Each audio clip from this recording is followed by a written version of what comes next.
उसे लगता था कि उसकी पत्नी पता नहीं कैसी आए जाए और माँ और बेटे को अलग कर दें। लेकिन अब मनोज अपने आप को बहुत खुशकिस्मत मानता है, क्योंकि उसको सुधा मिली है। सुधा और उसकी माँ में बहुत अच्छी बनती थी, दोनों माँ बेटी की तरह रहती थी। बहू अपनी सास से बिल्कुल बेटी जैसा ही बर्ताव करती थी, बेटी की तरह रूठ जाती थी और जिद करके अपनी बात मनवा लेती थी। मनोज एक ही लौता लड़का है, मनोज के पिताजी नहीं हैं।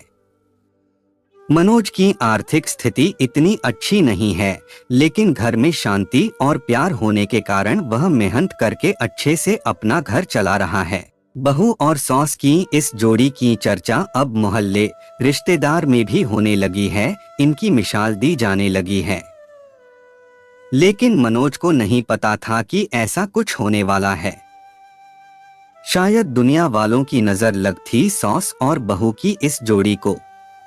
एक शाम अचानक मनोज की माँ मनोज को जोर से चिल्लाकर कमरे से बाहर बुलाती है। मनोज आता है और पूछता है, क्या हुआ माँ, क्यों चिल्ला रही हो?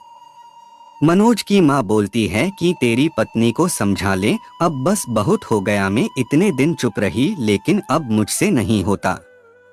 वो हर बात में मुझसे जिद करती है। इतने में बहू भी कमरे से आकर माँ से पूछती है, क्या हुआ माँ जी, आप क्यों परेशान हैं? माँ कहती है, तू चुप कर, मुझे तुझसे बात नहीं करनी है। बहू कहती, क्या हुआ, मुझसे कुछ गलती हुई है क्या?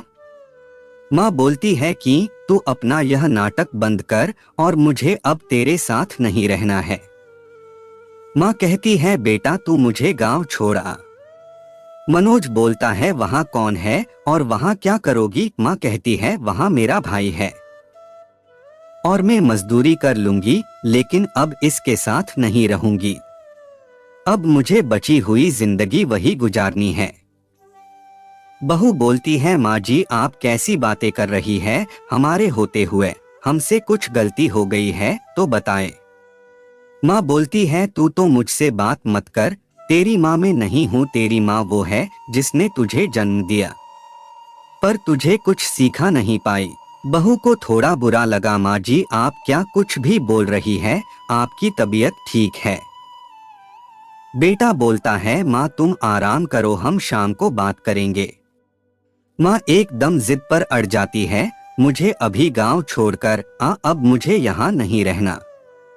मनोज और उसकी पत्नी को कुछ समझ नहीं आता, लेकिन माँ जिद पर अड़ी रहती है तो मनोज को उनकी बात मानना पड़ती है और उन्हें गांव छोड़कर आना पड़ता है। घर आकर फिर वो अपनी पत्नी से बात करता है और उसे पूछता है कि तुमने उन्हें कुछ कहा क्या जो माँ जी इतनी बिगड़ गई? पत्नी बोलती है, इस उम्र में अक्सर यह होता, चिड़चिड़ापन आ जाता है। हम 2 दिन बाद मांझी को वापस ले आएंगे, आप चिंता मत करें। 2 दिन बाद फिर बेटा और बहू दोनों गांव जाते हैं। बहू को देखती ही माँ फिर से चिढ़ जाती है, कहती है, तेरी हिम्मत कैसे हुई मेरे सामने आने की?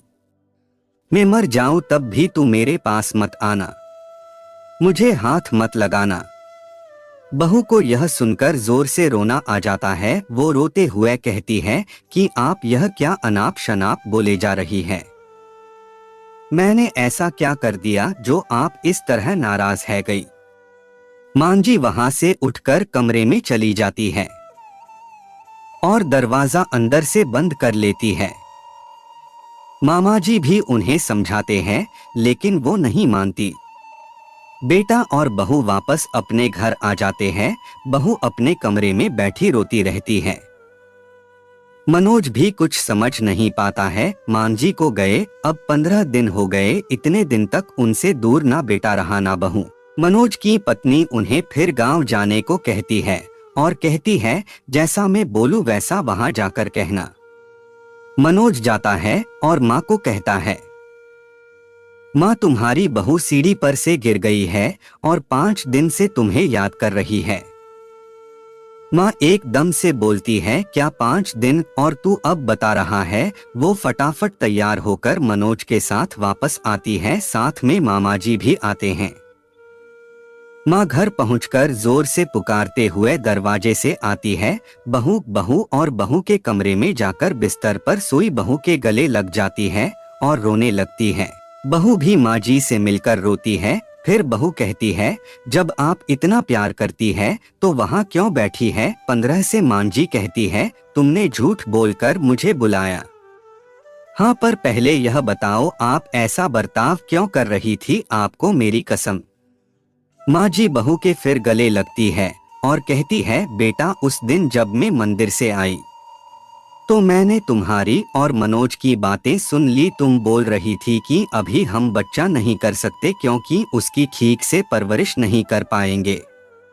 मैं तुम दोनों पर बोझ बन गई मेरी वजह से। तुम ना जाने कितनी चीजों से समझौता कर रहे हैं, इसलिए मैंने यह नाटक किया ताकि तुम दोनों यहाँ रहो और अपनी जिंदगी और अपने सपने और अपने बच्चे को इस दुनिया में ला सको। मैं अब कितनी दिन रहूंगी? बहू और मनोज दोनों भी माँ जी की बातें सुनकर रोने लगे। बहू बोलती है, अगर आप दोबारा ऐसा करेंगी तो हम कभी अपना बच्चा नहीं करेंगे।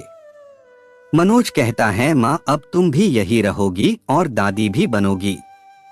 हम साथ रहेंगे तो सब अच्छा होगा। फिर माँ जी वही अपने बेटा और बहू के साथ फिर रहने लगी। मनोज और सुधा उनका ख्याल रखते हैं। धीरे धीरे मनोज के काम में तरक्की हो रही है। अब माँ जी की दादी बनने की तमन्ना भी जल्द ही पूरी हो जाएगी। प्रेम हो तो सब मुश्किलों का हल निकल जाता है।